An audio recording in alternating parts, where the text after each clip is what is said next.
Pero, pues sean ustedes bienvenidos nuevamente a este hermoso estudio. Quiero recordarles, hoy es el último día que lo hacemos en martes. A partir de la próxima semana, lo hacemos en miércoles. Y este domingo es el día que nos vamos allá a Milpalta. Entonces, para que nos organicemos bien, con el hermano Fabi, que nos va a hacer el favor de echarnos el aventón. Y yo creo que se van directo, ¿no, Fabi? Porque para que pases allá a la casa, ¿para qué das tanta vuelta? No, te vamos a dar la dirección. Sí, es bien fácil llegar, mira, te vas derecho aquí, la calle que sigue, y 2 para allá, todo derecho, llegando allá a la izquierda, ya llegaste. Buenas noches. Hola, buenas noches. Vaya. Lidia. Ay, muchas gracias. Hola, señor. No se preocupe, así andamos todos. Ya no iba a descansar nada más. Empieza ya. Aquí estoy, muchas gracias. Bueno, vamos a ir comenzando como cada vez que hacemos este estudio. Lo importante es que sea el Señor el que nos guíe. Dios nos guía y nos ayuda en todo lo necesario. Entonces vamos a pedirle que sea Dios el que nos vaya guiando. ¿Qué les parece? ¿Vale? Vamos a hacer una oración. Señor y Padre del cielo, te damos las gracias, Padre Santísimo, Padre nuestro. Te damos las gracias porque estás con nosotros, porque nos ayudas en todo y nos permites estudiar estos temas. Son temas interesantes, temas importantes que nos ayudan a comprender la verdad de lo que tú nos has querido decir. Padre, porque mucho se dice y hay muchas tradiciones, pero nosotros queremos saber la verdad. Por eso te lo preguntamos a ti, te lo pedimos a ti, que tú seas el que nos revele la verdad de acuerdo a lo que dice en tu Santa Escritura, Señor. Te lo pedimos, guíanos, bendícenos con ese conocimiento para que nosotros no seamos ciegos, guías de ciegos, sino vayamos firmes en tu conocimiento, Padre. Te lo pedimos en el nombre de Cristo. Amén. Amén. Pues vamos a ver hoy un tema que le había prometido a mi hermano Víctor. Y es un tema bien bonito, bien interesante, porque pues es un tema largo. Lo vamos a tener que ver en 2 sesiones. ¿Por qué? Porque pues sí lleva varios versículos en el cual pues se dicen cosas y hay que ver si es o no es. Vamos a ir poco a poco. Hoy vamos a hablar sobre esto que le llaman el diezmo. Vamos a introducir. El diezmo normalmente es pues de la mayoría conocido, inclusive hasta los que no son cristianos, pues conocen el diezmo, ¿no? Porque lo han oído y han oído cómo las personas juntan su dinerito para dar sus diezmos y esto y lo otro, ¿no?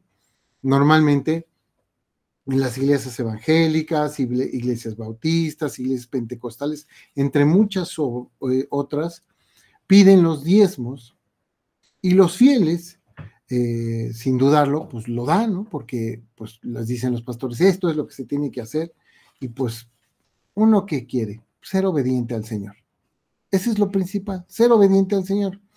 Pero vamos a analizar qué es lo que realmente nos dice la Escritura en este respecto. Vamos a ir versículo a versículo, los principales, porque son muchos, pero los principales que hablan del diezmo, hay muchos que vienen en la ley y van a entender por qué no los repita tanto, porque sería lo mismo y lo mismo y lo mismo, porque se repite, ¿no? Muchas veces lo que dice en Éxodo se repite en Levítico y luego se vuelve a repetir en Números porque están reafirmando la ley, ¿no?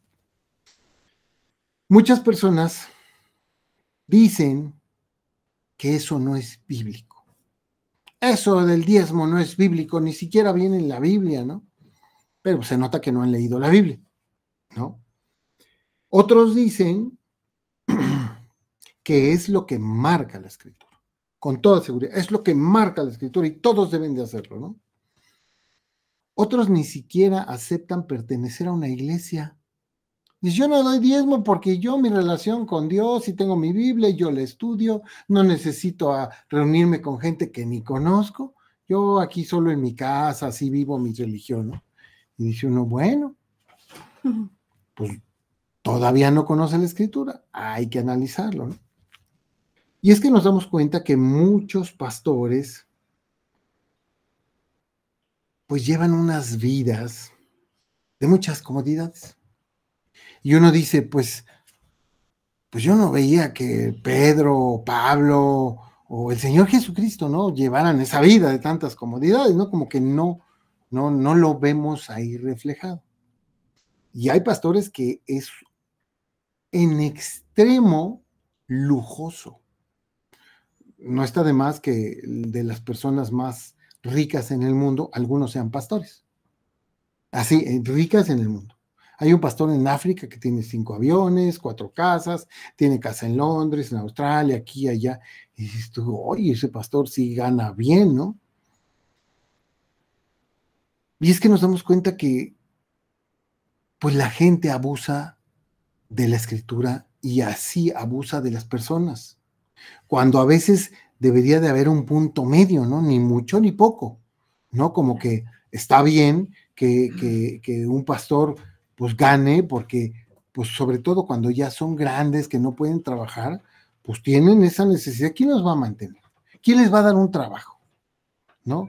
Es difícil a una edad de 70, 80 años, pues conseguir un trabajo. O sea, llegas a los trabajos y te dicen, no, señor, pues venga dentro de 2 años, que pues no te quieren dar trabajo. Entonces, ¿de qué se va a mantener si lo único que ha hecho en su vida pues es predicar la palabra? Entonces es muy justo que pues nosotros veamos cómo sostenemos a nuestro pastor. En mi caso, por ejemplo, pues yo trabajo, me va bien en mi trabajo, gracias a Dios tengo todo lo necesario. Sería muy mala onda que yo les dijera, pues necesito un sueldo, a ver cómo le hacen. Yo ya vine y a ver si todos se ponen la del Puebla y comparten, ¿no? Porque yo ya vine aquí. Entonces, en ese sentido, pues debemos de preguntarnos, ¿todo esto es correcto? ¿Todo lo que hacen esos pastores millonariazos es correcto? ¿Cómo sabemos qué es lo que se debe de hacer? ¿Cómo sabemos que todo esto o lo que ellos hacen es correcto y sobre todo es bíblico? ¿Qué es lo que nos dice la Biblia? Al final de cuentas, pues hay algo que se llama hermenéutica. ¿Han oído esa palabra, la hermenéutica? ¿Alguien la ha oído? Sí. Por allá, mis hermanos en línea, ¿alguien ha oído la hermenéutica? Yo no la conocí hasta esta iglesia. Nunca me habían dicho que era la hermenéutica. ¿Y para qué servía? ¿Y para qué servía la hermenéutica? Tuve que buscar en San Google. En San Google para ver si... Para ver de qué me están hablando. De qué me están hablando, ¿no? ¿Qué es la famosa hermenéutica, no? Hablemos un poco de hermenéutica porque eso nos va a ayudar a comprender todo esto. Cuando nosotros queremos conocer la interpretación de la escritura, ¿sí está bien? Levante su cabecita. Hay una arrastrada. Para que se abran los pulmones. Ajá. Si no, cuando uno está ahogando, tiene que levantar la cabeza y alzar los brazos. Para que se abra todo. Lo bueno es que puede respirar, ¿no? Ya me dio. Sí, se le pasa la saliva a uno mal. Se lo pone el camino. Perdón, discúlpenos, por favor, es que cuando se ahoga uno, todos nos estamos ahogando, así es de que paramos todo. Bueno, cuando nosotros queremos conocer la interpretación de la escritura, debemos conocer las reglas para interpretarla. Hay reglas, fíjense que hay veces que me decía una persona que apenas viene llegando al evangelio, apenas que confesó a Cristo y todo, y dice, no, es que esas reglas las inventaron las personas. No, estas reglas vienen en la escritura. Así interpretaban los judíos, antes los hebreos, y así interpretaban la escritura Pablo y los principales en el tiempo de Cristo, con reglas de hermenéutica, y ellos plasmaron en la escritura algunas de estas reglas. Hoy no vamos a ver hermenéutica, por supuesto, porque nos dilataríamos mucho. ¿Sabes cuántos tiempo llevamos viendo la hermenéutica, no? Pero son las reglas importantes para aplicarla. Estas reglas se les llama hermenéutica. Al ejercicio de aplicar esta hermenéutica buscando la verdad, se le llama exégesis bíblica. Por ahí dicen que solo los pastores pueden hacer exégesis bíblica, pero no. Realmente, la hermenéutica son reglas que vienen en la Biblia para todo el que cree, porque la Biblia son para todos los que creen, no nada más es para los pastores, porque si no caeríamos en lo mismo que han caído otras denominaciones, que yo solo sé y ustedes créanme a mí. No, nosotros le debemos de creer a la Escritura, porque puede que nuestro pastor se equivoque, ¿no? ¿Cuántas veces hemos visto pastores que se ven muy lindos, predican muy bonito y al rato se abandonan la iglesia y se van con la muchacha del sonido, ¿no? O con la muchacha de la entrada, ¿no?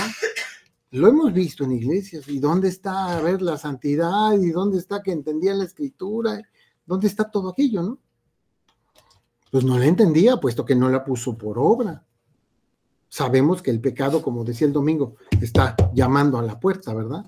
Pero, pues si uno conoce la Escritura, sabe cómo defenderse del pecado. Si no conoce la Escritura, pues ¿cuándo? Cuando nosotros nos enfrentamos a un texto, debemos de hacerle lo mínimo preguntas. Preguntas que son necesarias para identificar las propiedades del pasaje que estamos estudiando. Por ejemplo, ¿quién lo está diciendo? No es lo mismo que lo diga una persona que iba pasando ahí en el momento.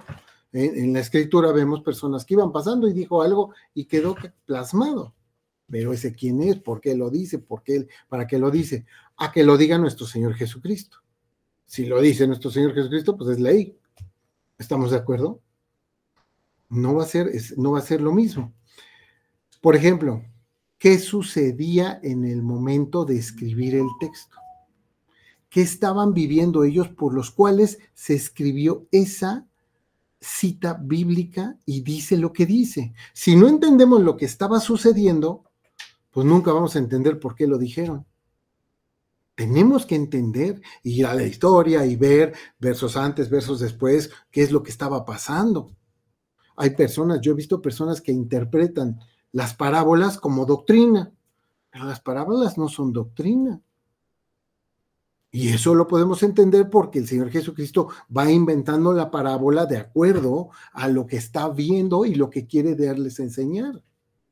¿Sí? Entonces, no es lo mismo. Hay otra pregunta, por ejemplo, que es muy importante. ¿A quién se le está diciendo lo que vemos en el texto bíblico? Una cosa es quién lo dice y otra cosa es a quién se lo está diciendo. Porque eso marca toda la diferencia. No es lo mismo que Jesucristo le diga a los fariseos que son sepulcros blanqueados y nosotros digamos, ay, somos sepulcros blanqueados porque Jesucristo lo dijo. No, eso no es para mí, se lo está diciendo a los fariseos, no a nosotros, no a la iglesia. Ellos son sepulcros blanqueados, no nosotros, ¿no? Ahora, si no entendemos a quién se lo está diciendo, pues nunca vamos a saber de qué está hablando. En el caso, por ejemplo, de las epístolas, vemos que es muy claro. ¿A quién se lo está diciendo la epístola? ¿A los romanos? Pues a los romanos. ¿A los tesalonicenses? Pues a los tesalonicenses. Esos escritos, esa carta está dirigida a ellos. Pero puede aplicarse a nosotros porque también nosotros somos cristianos. ¿Sí se dan cuenta? Claro. Bueno, a veces hay que conocer el contexto. ¿Qué es el contexto? Lo que está alrededor de nuestro pasaje para ir entendiendo de qué me está hablando. Muchos de nosotros hemos hecho ese ejercicio, que yo les digo, abran su Biblia en Juan 5:36 y leen versículos antes para ver más o menos de qué está hablando y ven versículos después para agarrar la onda, ¿no? Bueno, ese es el contexto. Hay un contexto que se llama inmediato, hay otro contexto que se llama lejano o contexto general de la Biblia, que vemos el mismo tema en otros lugares de la Biblia. El saber estas cosas es lo que llamamos el contexto del pasaje. Y hay que recordar que un texto sin su contexto es un pretexto. Desafortunadamente, vemos a los, pues no quiero decir nombres de denominaciones, pero vemos a muchos que son engañados. Pero les ven la cara bonito, lindo y bonito. También vamos a necesitar saber otra cosa. si es un pasaje histórico o un pasaje doctrinal. ¿Cuál es la diferencia? Para poder aplicar la doctrina e interpretar correctamente la palabra de Dios, necesitamos saber si solo es una historia que viene ahí o si es algo que nos está diciendo directamente a que hagamos. Por ejemplo, dice la palabra de Dios que tomó una cuerda y se ahorcó. Por tanto, todos los cristianos deben de tomar una cuerda y ahorcarse, porque eso viene en la Biblia. No, señor, es un pasaje histórico, nos está narrando cómo murió. ¿Quién? A ver, ¿quién adivina? ¿Quién traicionó a Judas? ¿Quién entregó a Jesús? Sí, Judas, ¿no? Así murió Judas, agarró una cuerda y se ahorcó. No lo tenemos que hacer nosotros, no es una doctrina para la iglesia, simplemente lo está narrando. El saber estas cosas nos ayuda a saber si es para nosotros o no. Sin embargo, hay pasajes doctrinales, a diferencia de ese que es histórico, que sí deberíamos de seguir y deberíamos de hacer todos los días de nuestra vida porque el Señor los plasmó para nosotros. Por ejemplo, y amarás a Jehová tu Dios de todo tu corazón, de toda tu alma y con todas tus fuerzas. Deuteronomio 5, 6 en adelante. Eso lo tenemos que hacer. El mismo Señor Jesucristo respalda esas palabras. Entonces tenemos que amar a Dios con todas las ganas. Por ejemplo, vemos que esta Sara, la esposa de Abraham, le dijo a su criada, que le dijo a Abraham, pues allégate con mi criada.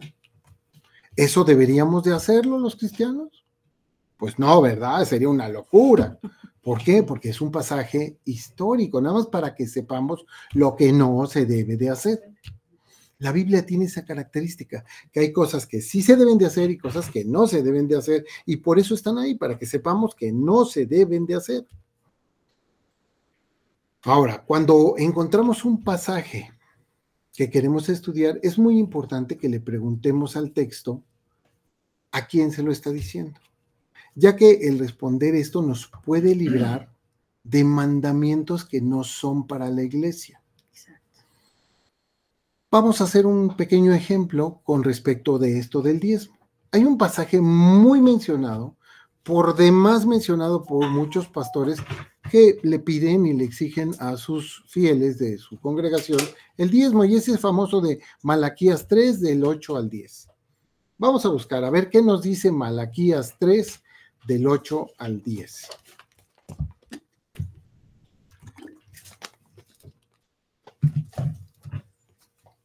Malaquías 3, del 8 al 10.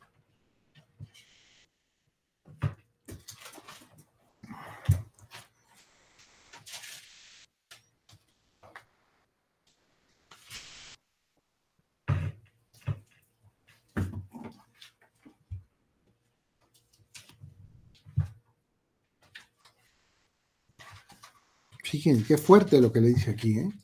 Uf.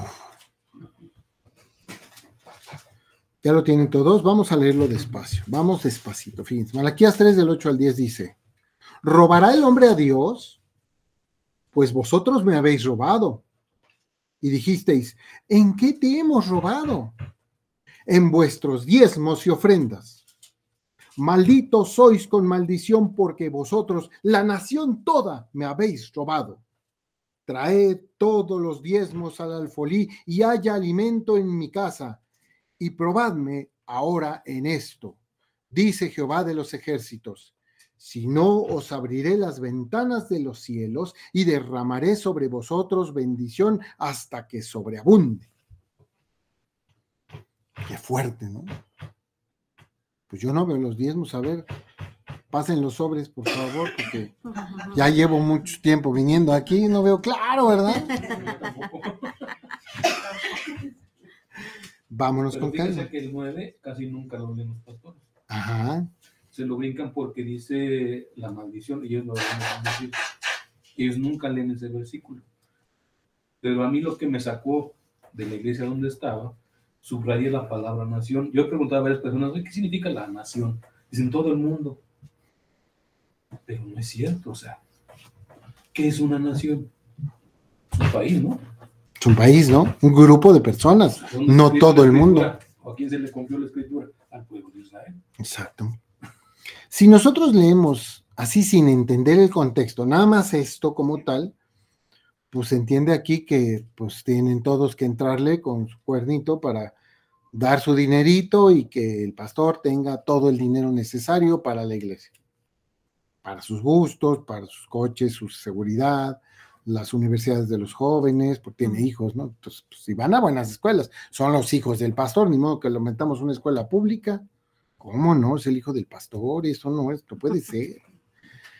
Pero ahora, si tomamos en cuenta el contexto inmediato, podríamos preguntarle esta pregunta: ¿a quién se lo está diciendo? ¿A quién? El nombre de Malaquías, pues por supuesto, pues es el nombre del libro, pero solo nos dice el nombre del profeta que lo escribió, no nos dice que esto estuviera escrito para Malaquías, no. Él es el profeta que escribió este libro, ¿sí? Pero no nos da mayores detalles a quién está dirigido, como las epístolas, ¿no? Que habíamos dicho. Bueno, pero analicemos entonces el texto. Y el texto comienza desde el capítulo 1, versículo 1, que nos dice, capítulo 1, Malaquías 1, versículo 1. ¿Qué dice ahí? Generalmente al principio siempre nos dice a quién va dirigido, por qué lo están escribiendo, para qué lo están escribiendo.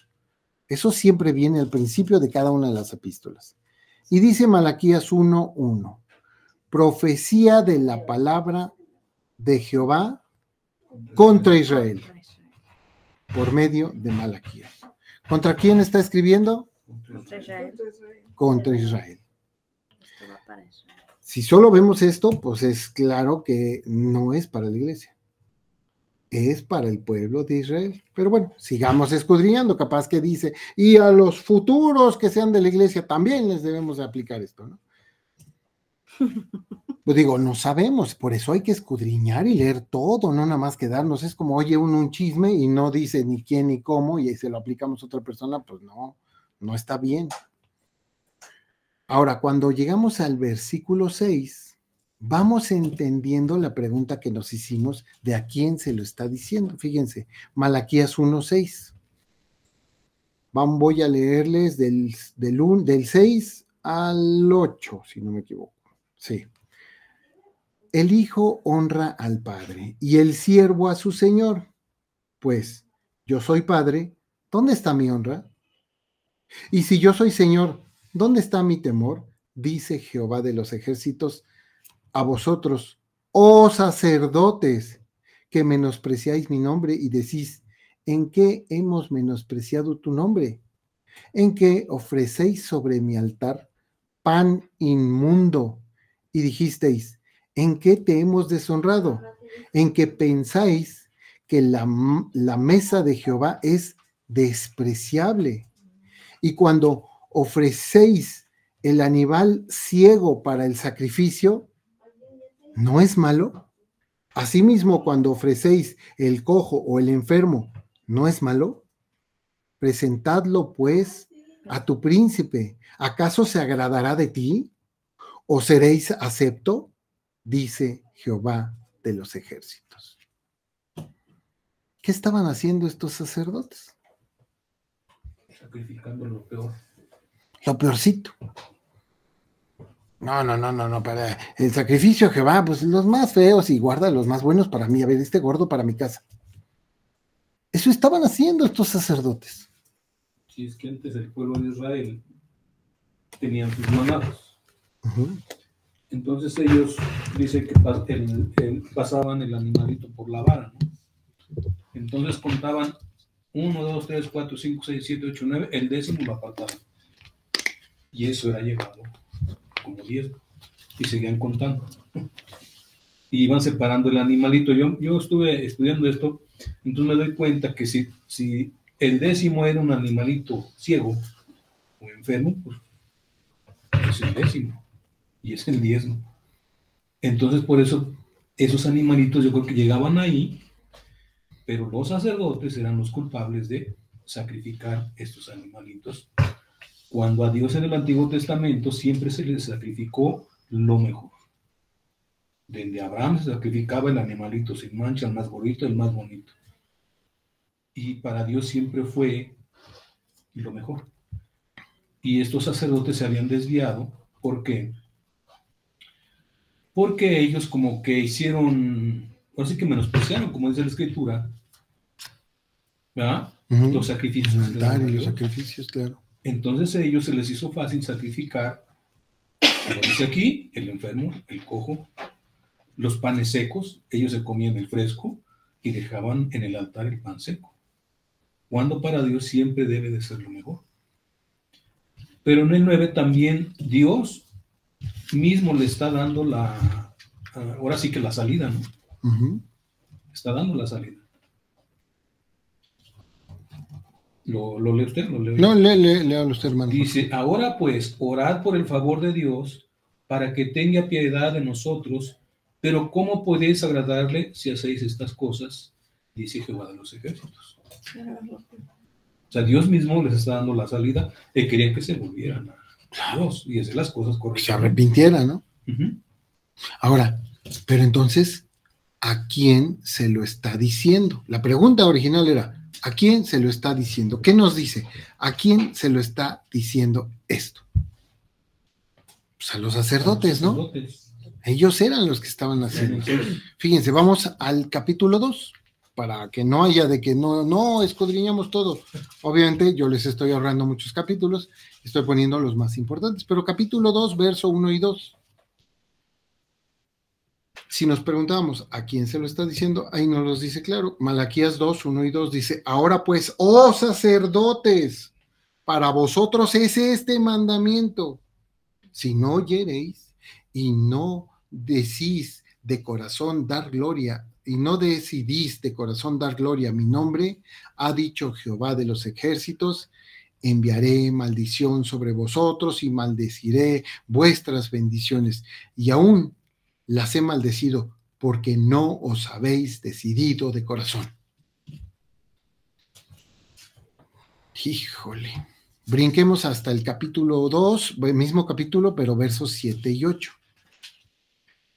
Malaquías 2, 7 y 8 dice, porque los labios del sacerdote han de guardar la sabiduría, y de su boca el pueblo buscará la ley, porque mensajero es de Jehová de los ejércitos, mas vosotros os habéis apartado del camino. Habéis hecho tropezar a muchos en la ley. Habéis corrompido el pacto de Leví, dice Jehová de los ejércitos. ¿Se fijan?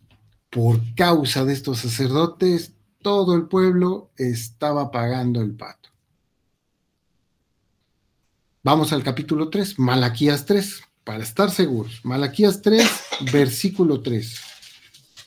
Malaquías 3, versículo 3. Lo bueno es que es un libro cortito. Dice, y se sentará para afinar y limpiar la plata, porque limpiará a los hijos de Leví, y los afinará como a oro y como a plata, y traerán a Jehová ofrenda en justicia. ¿Para qué iba a servir esto? Como dice mi hermano Fabián, para limpiarlos, para que hicieran lo correcto, para que tuvieran esa oportunidad. Dios siempre nos da la oportunidad, a sus hijos siempre les da la oportunidad de arrepentirse. ¿Por qué? Porque ya somos sus hijos y nos está esperando a que nos arrepintamos. Pero algunos no se arrepienten y lo hacen con conciencia. Aquí conviene preguntarnos, ¿quiénes son los hijos de Leví? ¿Unos muchachos? ¿Los hijos del pastor? ¿Quiénes son los hijos de Leví? ¿A qué se refiere? ¿Acaso no son acá los mismos sacerdotes? Cuando nosotros vamos a Éxodo y se les da a los sacerdotes el no tener una heredad, sino que recibieran todo esto, los diezmos y las ofrendas, lo hace a la familia de Leví. A esa familia es a los que les da el sacerdocio, nadie más. Ninguno podía ser sacerdote. Es una tribu de Leví. Es una tribu, pero Son antes 12 fue tribus. una familia, ¿no? ¿Se dan cuenta? Porque dice Malaquías 3, 9, malditos sois con maldición, porque vosotros, la nación toda, me habéis robado. Y como dice mi hermano, la nación toda, ¿por causa de quién? Pues de los sacerdotes. ¿Realmente toda la nación le ha robado o los sacerdotes fueron los que influyeron en el pueblo para que el pueblo permitiera y dijera, bueno, pues eso es lo que dicen los sacerdotes, pues ni modo, ahí está mi sobre con mi diezmo, ¿no? Sí, porque les está diciendo que ellos son los mensajeros, entonces ellos transmitían mal el mensaje. Ujú. Sí, el pueblo pues sin querer lo permitía porque pues no sabían más allá, pero tampoco preguntaban ni se investigaban, ¿no?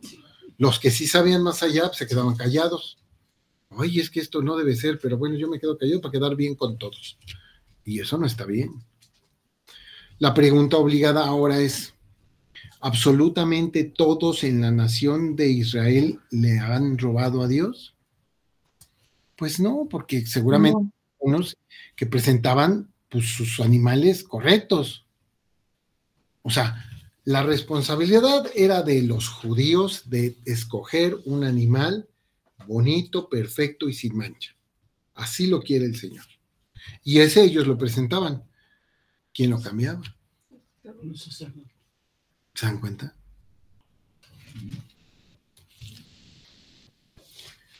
Sería muy injusto juzgar a todo el pueblo de Israel pues, por estos sacerdotes que hacían chanchullo.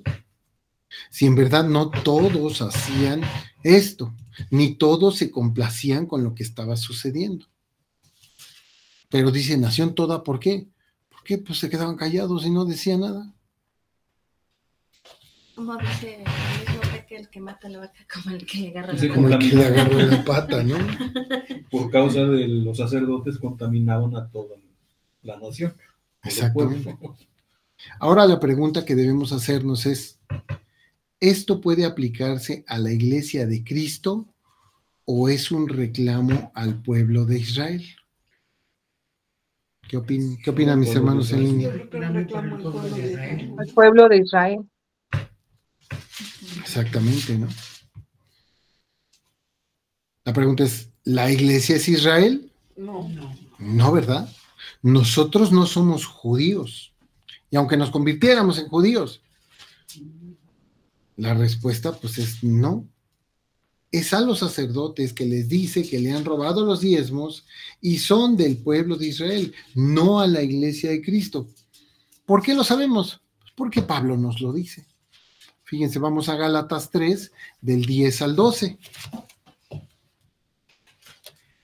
La epístola a los Gálatas, la epístola de Pablo, a los Gálatas, capítulo 3, versos del 10 al 12.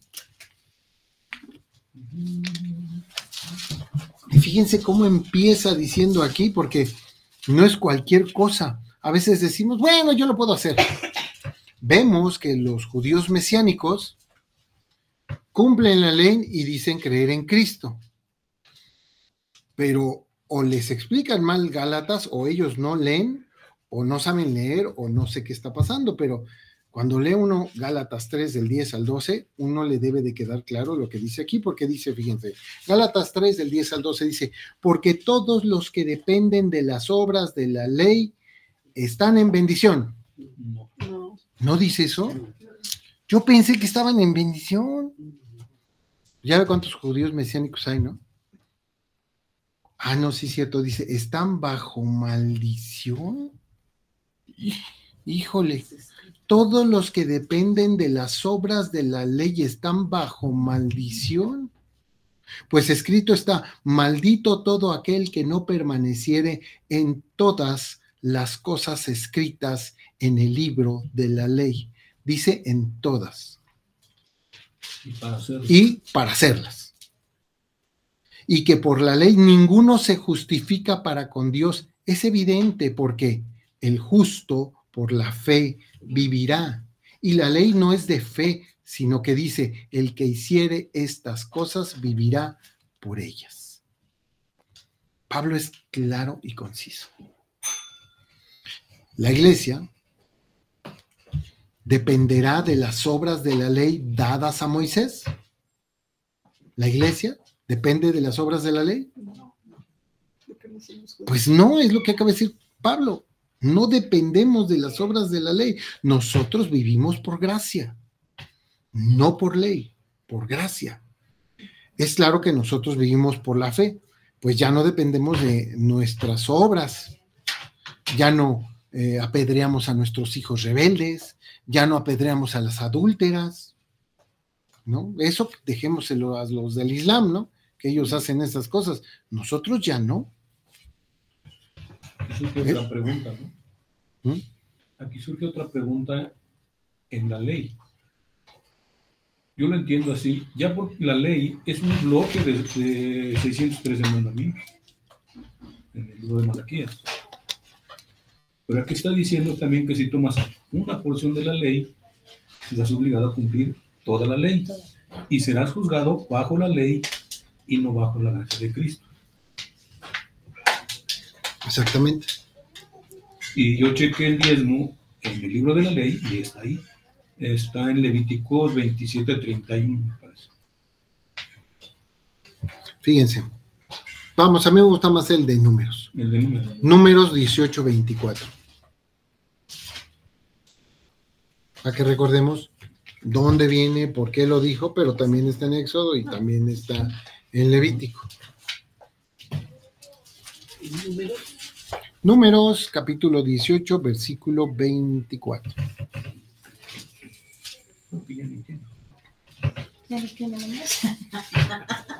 De hecho, ya no tiene números, ya está viejita tu Biblia.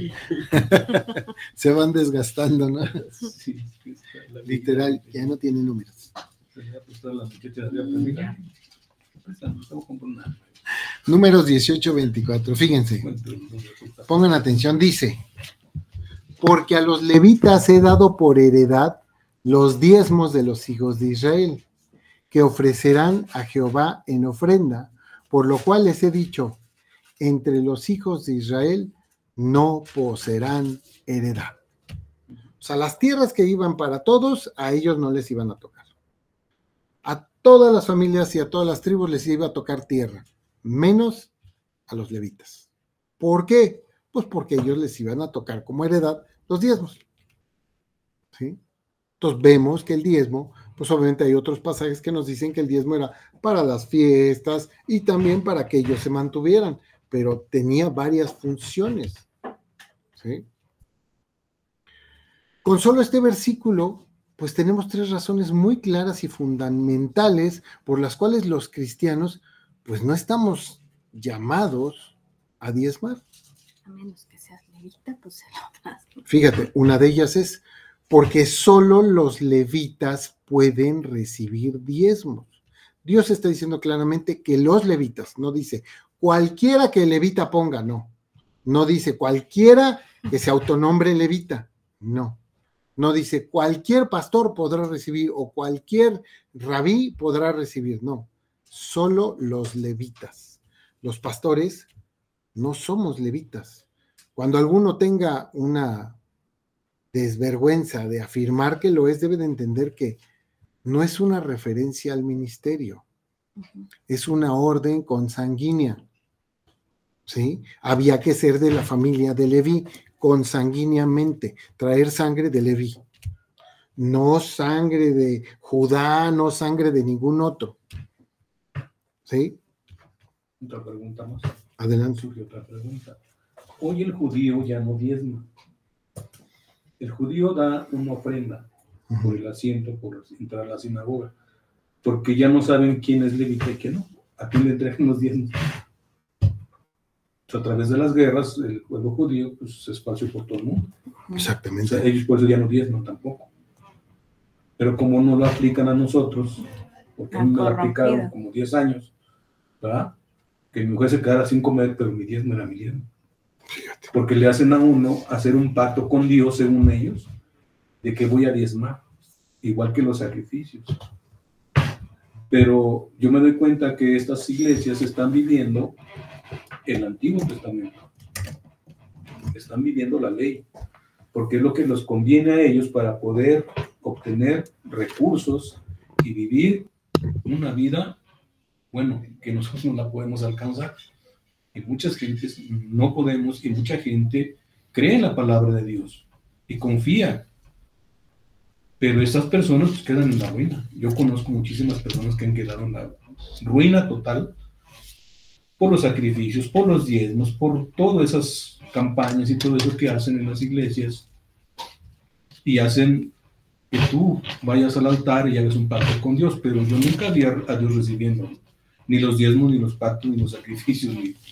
Bueno, entonces, por eso yo me fui saliendo de estas iglesias, pero también surge otra parte. ¿Qué era el diezmo en el Antiguo Testamento? Porque yo he hablado con pastores que cobran diezmos y de hecho uno dijo, yo quito el diezmo, porque entendió realmente lo que es el diezmo y que no es para nosotros.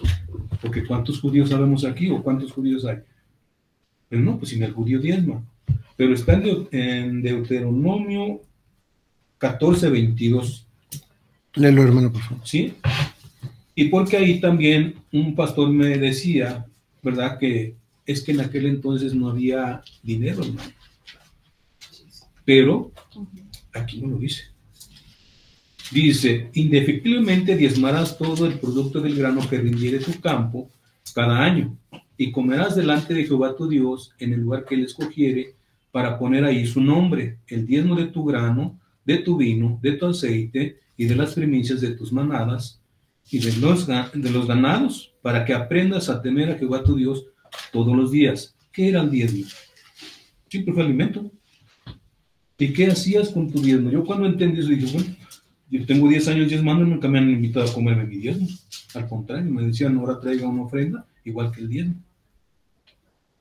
Pero aquí dice que el diezmo se comía. Exactamente. Donde Dios determinaba para adorar ahí su nombre, ahí iba uno como un convivio, así como lo vamos a hacer con el pastor Javier, ¿verdad? Y se hacía un convivio. Y sigue diciendo más abajo en el 14:24, dice, y si el camino fuere tan largo que no puedas llevarlo, por estar lejos de ti el lugar que Jehová tu Dios hubiera escogido para poner en él su nombre, cuando Jehová tu Dios te bendijere, entonces lo venderás y guardarás el dinero en tu mano, y vendrás al lugar que Jehová tu Dios escogiere. Aquí nos muestra que había dinero. Claro. Había dinero. Que sí había dinero. O sea, el que te dijo que no había dinero, se ve que no ha leído la Biblia. Yo les mostré que había dinero y que Dios nunca ha pedido dinero. Exactamente. Dice, y darás el dinero por todo lo que deseas, por vacas, por ovejas, por vino y por sidra, y por cualquier cosa que tú deseares, y comerás ahí delante de Jehová tu Dios, y te alegrarás tú y tu familia. Y no desampararás al levita que habitare en tus poblaciones, porque no tiene parte ni heredad contigo. O sea, no tenían tierra para sembrar. Ellos estaban dedicados al templo de lleno. ¿Sí? Dice, y a fin de cada 3 años, ahí vino otro diezmo. A fin de cada 3 años sacarás todo el diezmo de tus productos de aquel año y lo guardarás en tus ciudades. Y vendrá el levita que no tiene parte ni heredad contigo, ni el extranjero, ni el huérfano, ni la viuda, que habitar en tus poblaciones, y comerán y serán saciados, para que Jehová tu Dios te bendiga en toda obra que tus manos hicieron. ¿Cuál era la intención de Dios? Que a nadie le falte el alimento. A nadie le falta el alimento. Hacer la viuda, como al niño, al huérfano, al extranjero, y que todo se saciara con la bendición de Dios. Amén. Pero, ¿ah? Aquí vemos como en Números 18:24, pues nos dice la primera razón por la cual estamos exentos de diezmar, porque solo los levitas pueden recibir diezmos, como lo dice el hermano. Solo ellos pueden recibir ese alimento. Bueno. Perdón, una pregunta. Adelante. Bueno, en ese tiempo los levitas se dedicaban a predicar, ¿no? Ajá. En este tiempo de ahorita, pues no hay levitas, ¿no? Bueno, como tales, ¿no? O tal vez habrá gente que venga de ahí, ¿no? O sea, nietos, bisnietos, lo que sea, ¿no? Pero en esta época sí hay gente que solamente se dedica a predicar, ¿no? Bueno, puede ser pastores y que no tengan otro trabajo que solamente la predicación. Entonces, en su caso, pues usted tiene un trabajo que lo puede mantener, ¿no? Gracias a Dios. Pero hay gente que solamente se dedica a eso, ¿no? A ellos no les correspondería que se les diera diezmo, porque si no, ¿cómo sobrevivirían? Si solamente se dedican a predicar la palabra. Vamos a la segunda razón por la cual estamos como iglesia exentos del diezmo, porque somos nosotros de origen gentil y no judíos. Fíjense, cuando un pastor, mintiendo, afirme ser descendiente de la tribu de Leví, como bien decía mi hermano, hoy los judíos no diezman. ¿Por qué? Porque tras la guerra que hubo, el holocausto famoso, pues la gente no daba sus nombres, la gente decía, no, yo me cambio el nombre, y se cambiaban los nombres para que no los identificaran como judíos. Entonces, todas esas pueblos y esas tribus se perdieron. Ya nadie sabe qué es, nada más dicen, yo soy judío. Yo me llamaba, no sé, y así me llamo, ¿no? Y era judío. Pero ya no saben las nuevas generaciones si son de una tribu, de otra o de otra. Bueno, pero si uno dice que se es descendiente, tampoco puede exigir diezmos a la iglesia. Aunque el pastor diga, yo soy de la tribu de Leví, soy sobrino del sobrino del sobrino del sobrino del sobrino de Pablo, ¿no? Bueno, tampoco puede exigir diezmos a la iglesia, ya que nuestras congregaciones están compuestas mayormente por personas gentiles y no judías.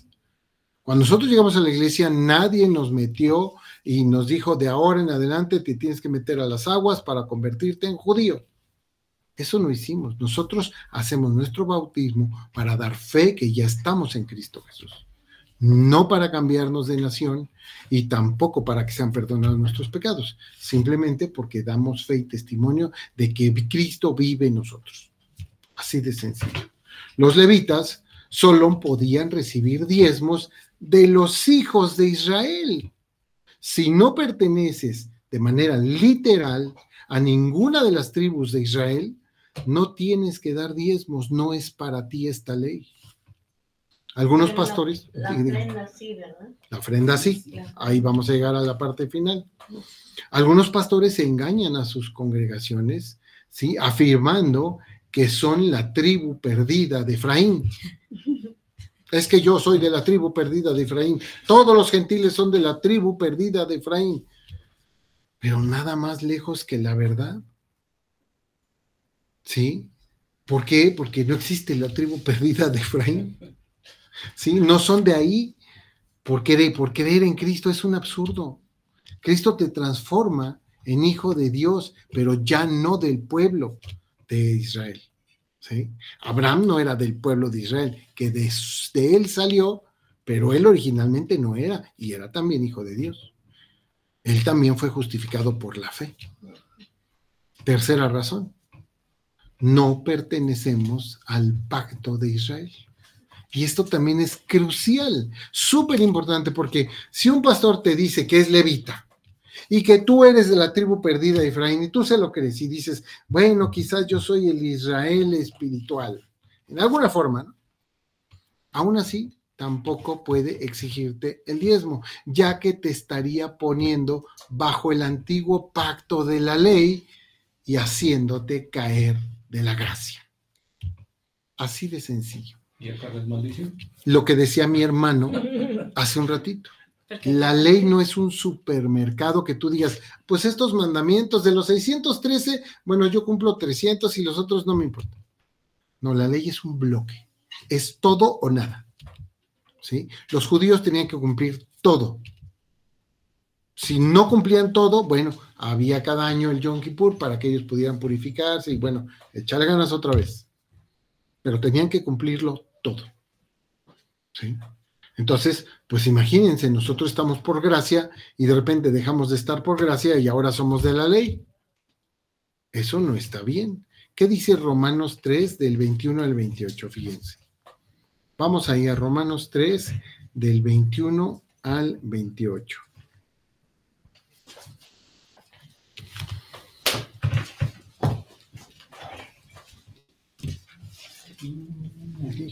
Pues sí nos va a dar tiempo. Sí nos va a dar tiempo porque ya estamos a puntos.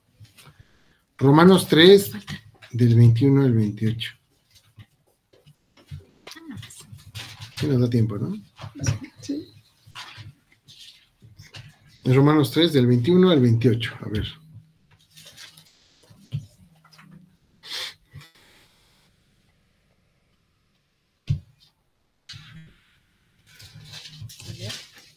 Dice, pero ahora, aparte de la ley, se me ha manifestado la justicia de Dios, testificada por la ley y por los profetas, la justicia de Dios por medio de la fe en Jesucristo, para todos los que creen en Él, porque no hay diferencia, por cuanto todos pecaron y están destituidos de la gloria de Dios, siendo justificados gratuitamente por su gracia, mediante la redención que es en Cristo Jesús, a quien Dios puso como propiciación por medio de la fe en su sangre, para manifestar su justicia, a causa de haber pasado por alto en su paciencia los pecados pasados, con la mira de manifestar en este tiempo su justicia, a fin de que Él sea el justo y el que justifica al que es de la fe de Jesús.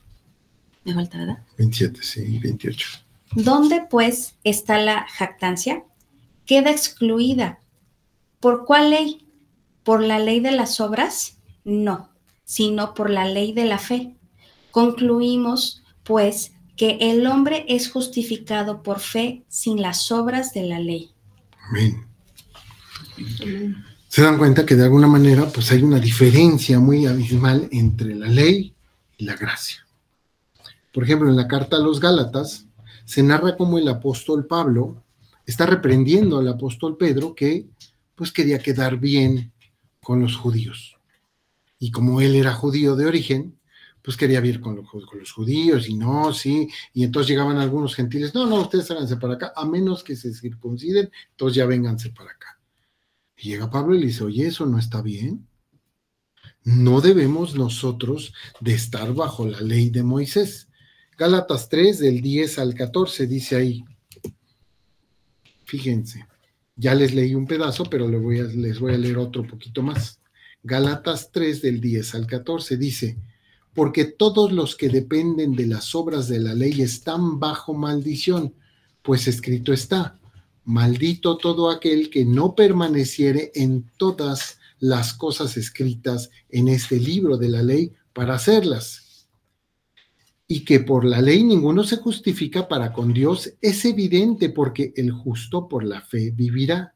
Y la ley no es de fe, sino que dice, el que hiciere estas cosas vivirá por ellas. Cristo nos redimió de la maldición de la ley. Lo repito, verso 13.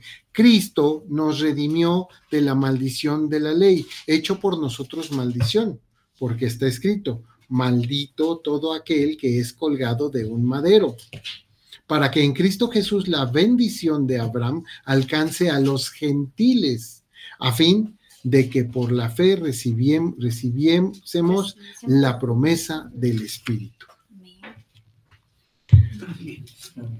Otro pasaje de mismo Gálatas nos alerta sobre caer de la gracia. Gálatas 5:4. De Cristo os desligasteis los que por la ley os justificáis. De la gracia habéis caído. Si tú crees en Cristo y te has arrepentido, tú amas a Jesucristo, te has arrepentido y dices, Señor, yo quiero estar contigo. Has sido perdonado por gracia, no por la ley. Pero si tú caes de la gracia, ese perdón y esa salvación lo pierdes. ¿Por qué? Porque entonces ya te estás justificando por la ley y no por la gracia. Pues uno mismo cambia la gracia por la ley. ¿Qué prefieren ustedes? Pues la gracia, ¿no? Además de que es más fácil y más inteligente, pues imagínense cumplir 613 mandamientos, pues ¿cuándo? Con trabajos no sabemos uno que otro mandamiento, 613, pues está imposible. Si el judío no pudo. Si el judío no podía. Y para eso se implementaron los sacrificios animales. Para que no murieran. Se han perdonado sus pecados. Llevas tu animalito. Los animalitos moría en lugar de... Aquí ya tenemos una vista del horizonte de lo que son los diezmos, pero hay más pasajes. La próxima clase quisiera que veamos otros pasajes que también se usan mucho para esto de exigirle los diezmos a las personas. Porque ¿cuál es nuestro temor como hijos de Dios? Tememos a Dios, porque sabemos de lo que puede ser capaz. Él puede hacer lo que Él quiera.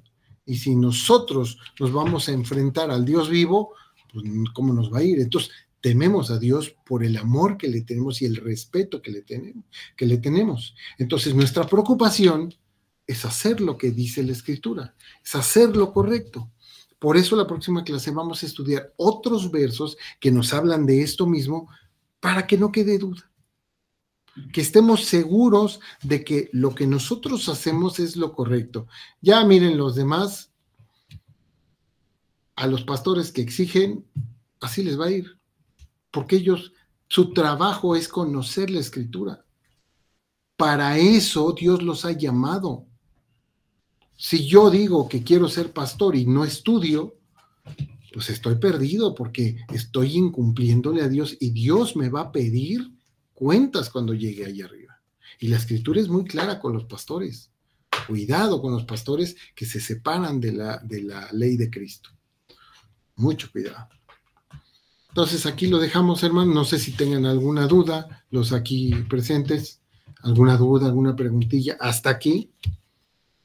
¿No? Lo que usted decía, ¿no? De que vivían, falta su respuesta.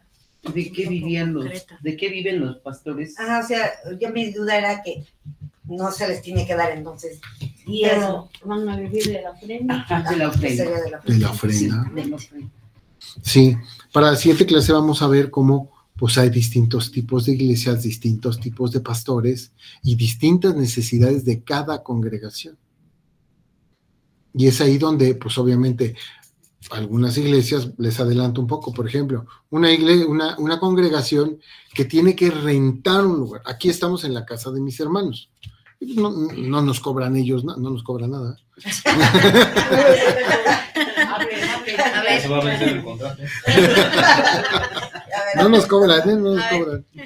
Aquí mis hermanos que están en línea, están en la computadora y yo no les he cobrado, ¿verdad? Por estar en la pantalla, salir en la pantalla chica. Sí, o sea, hay distintas necesidades, entonces ahí es donde nosotros estamos viendo las necesidades y tenemos que actuar en consecuencia, ¿no?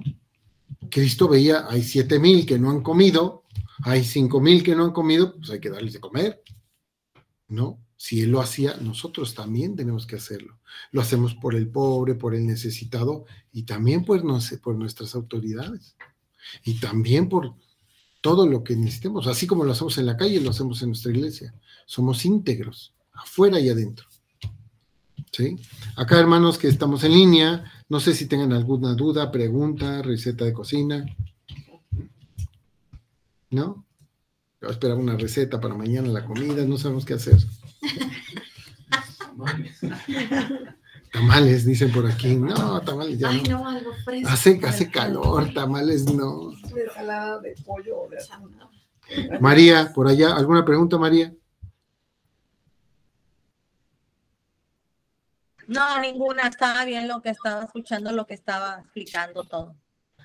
Sí, ¿segura? ¿También Talía, José? ¿Tranquilos? No, todo bien. ¿Todo bien? Perfecto. Ana Laura, ¿alguna preguntilla por ahí? ¿Comentario? ¿Algo que...? No, pastor, bueno, yo nada más tengo una duda. Adelante. Entonces, ahorita el pueblo judío, ellos se siguen bajo a la antigua ley, ¿no? Ellos sí tienen que cumplir con todo lo que es la ley actualmente. No exactamente toda, porque hay cosas que no pueden hacer, como dar diezmos. Como nadie sabe quién es levita, ¿a quién se los dan? Entonces no pueden cumplir esa ley, porque no hay levitas. Ah, bien. Ese mandamiento no lo pueden cumplir porque no saben quién es levita. Pero los demás sí, o sea, los demás sí. Sí era mi duda. Sí, muchas gracias. Gracias, hermana. Por allá, Marisela, Irmita, ¿alguna duda, pregunta, comentario, experiencia? No, pastor, gracias, quedó claro, muy claro. Perfecto. Hermana Cristina, doctor, por allá, ¿alguna pregunta? ¿Duda? No, gracias, fue explícito, muchas gracias. Gracias, hermanita. Por allá mi hermana Vero, mi hermano José, dudas, preguntas, recetas de cocina. No. No, yo de cocina no soy buena. De parte mía no hay ninguna, nomás mi experiencia es, obviamente, esa es la razón, la razón de que yo dudé de la iglesia que estaba nosotros, y porque se buscó, encontré el pastor Nicolás de lo que se habló del diezmo, y ahí es donde se abrió los ojos para mí. Sí, Claro. de ese tema. Claro, Todo. Es todo, pastor. gracias. Fíjense qué curioso, porque yo cuando yo me convertí, veía lo que decían todos, veía muchos predicadores en internet y todos, y cuando oía lo del diezmo, yo era nuevo, yo vengo del ateísmo, yo no vengo de otra iglesia o de la católica, yo era ateo. Entonces, pues yo no sabía nada, era ahora sí que nuevito, ¿no? Y cuando oí eso del diezmo, yo, ¿por qué tienen que dar dinero?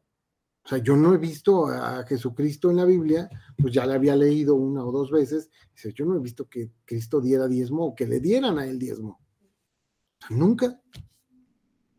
Entonces, como que siempre me golpeaba, ¿no? En la cabeza, y me pasó lo mismo que a José. Cuando encuentro a el que es mi pastor, el pastor Nicolás García, le digo a Laurita, mira, es que lo que yo pienso lo dice ese señor. Y entonces empiezo a estudiar y empiezo a buscar los versículos que él decía en su video, y digo, pues sí es cierto, como que no me checa. Eso me hizo a mí mismo, como igual con mi hermano Fabián, buscar más, a ver qué dice, qué más dice, porque no vaya a ser que estemos equivocados, ¿no? Y además porque Jesús nunca cobró diezmo. No se ve en la Biblia, en el Nuevo Testamento nunca lo ves. No era levita. No podía cobrar diezmo. No podía. No hay un solo apóstol en el Nuevo Testamento que haya cobrado un diezmo. No se encuentra. Y el que sí podía, no lo hizo. ¿Quién sí podía? ¿Quién era de la tribu de Leví? ¿Quién era fariseo de fariseos? Apóstol Pablo. Y no se ve en el Nuevo Testamento que él cobrara diezmos.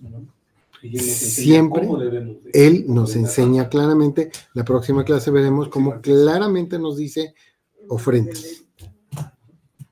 Ofrendas.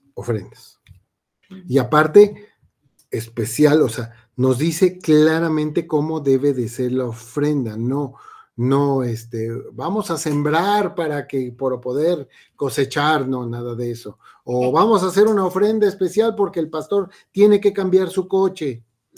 No, ese tipo de cosas no lo dice. ¿Sí? Le dice Pablo, si no me equivoco, a Tito, ¿no?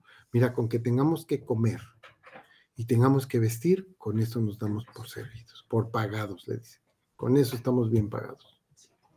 También menciona que él está acostumbrado a vivir en la escasez y también en la abundancia. En la abundancia, ¿no? Bueno, pues, para que no se vaya haciendo más tarde, ya son las 9:10. Vamos a terminar aquí, porque si no nos vamos a ir bien noche. Son las 12 de la noche. No, sí, por eso lo hice en 2 partes, porque la segunda parte todavía vienen otros versículos que usan mucho para estar exigiendo cosas que no deben ser. Pero bueno, vamos a hacer una oración y que sea el Señor el que nos guíe y que nos vaya dando lo que nosotros tengamos que conocer día con día. ¿Sale? Señor Padre del Cielo, te damos gracias, Señor, porque tú eres muy bueno con nosotros y nos permites conocer estas cosas. Sobre todo conocer pues las reglas que necesitamos saber para poder interpretar la Escritura. Es tan importante que nosotros sepamos conocer estas reglas y las podamos aplicar, no nada más los pastores, todas las personas, Señor, porque todos te buscamos a ti, queremos saber lo que tú dices y queremos oírlo directamente de ti, Padre, y tenemos nosotros que entender que debemos de estar seguros de nuestros pastores, porque hay muchos espíritus engañadores que engañarán aún a los que están más entregados a ti, Señor. Así es que, Padre, síguenos guiando, síguenos ayudando para entender todas estas cosas y que seas tú el que nos guíe, porque al fin de cuentas, cuando cerremos nuestros ojos, al único que vamos a ver va a ser a ti, Señor. Todo esto, Señor, te lo pedimos y te pedimos que bendigas a mis hermanos allá en donde están en sus casas y mis hermanos que están aquí, que lleguen bien a su hogar. Que Dios los bendiga mucho, te lo pedimos en el nombre de Cristo. Amén. Amén. Amén. Hasta luego. Pase buenas noches. Buenas noches. Bonita noche a todos. Buenas noches para todos, un abrazo. Que les bendiga. Gracias, hasta luego. Buenas noches. Adiós, buenas noches. Adiós, gracias. Este canal no está monetizado. Las opiniones vertidas en este canal son responsabilidad exclusiva de quien las expresa. Si te ha gustado este video, dale like y suscríbete para que te enteres de nuevos videos. Muchas gracias y que Dios los bendiga.